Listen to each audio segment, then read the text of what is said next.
Chairman Tehreek Insaf Imran Khan को Toshakhana case में सज़ा मुअत्तली और उनकी ज़मानत के हवाले से आज महफूज फैसला कुछ ही देर में सुनाया जाना है। इस्लामाबाद हाई कोर्ट के बाहर सिक्योरिटी के सख्त इंतजाम किए गए हैं। FC और इस्लामाबाद पुलिस की भारी नफरी तैनात की गई है। सिर्फ वकला और सहाफ़ी और इसके अलावा मुतलका जो लोग हैं उनको इस्लामाबाद हाई कोर्ट के अहाते में जाने की इजाज़त दी जा रही है।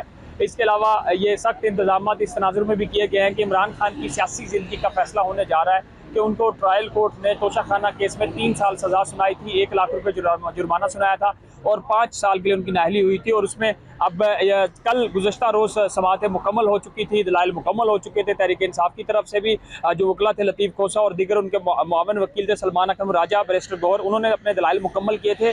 और इलेक्शन कमीशन के वकील अमजद परवेज़ ने भी अपने दलाइल मुकम्मल कर लिए थे और उनकी तरफ से कहा गया था कि वो ख्वाजा हारिस का बयान अल्फी देखना चाहते हैं। और इसके अलावा उन्होंने इमरान खान की ज़मानत देने की मुखालफत की थी। तो अदालत की तरफ से ये महफूज फैसला आज अभी कुछ ही देर में सुनाया जाएगा। और इससे पहले हम देख रहे हैं कि यहाँ पे जो वकला हैं वो पहुँचना शुरू हो गए हैं और इसके अलावा सहाफ़ी पहुँचना शुरू हो गए हैं। और इस फैसले का सबको इंतज़ार है।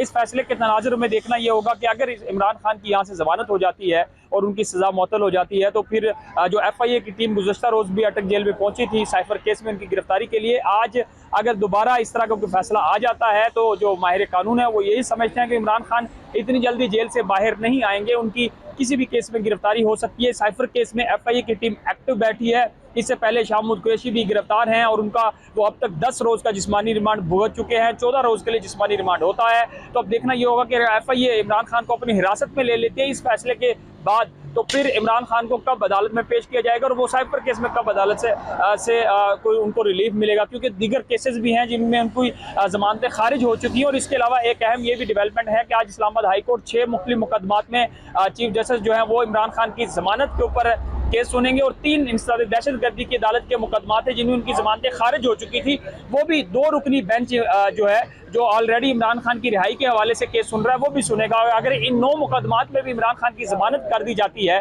तो फिर एक साइफर ऐसा केस होगा जिसमें इमरान खान की गिरफ्तारी यकीनी समझी जा रही है। और वहाँ फिर इमरान खान के जो वकला हैं वो क्या क्या तैयारी रखते हैं, इमरान खान की प्री बेल लेते हैं, जमानत लेते हैं, ये सब चीज़ें अभी वाज़ेह हो जाएंगी।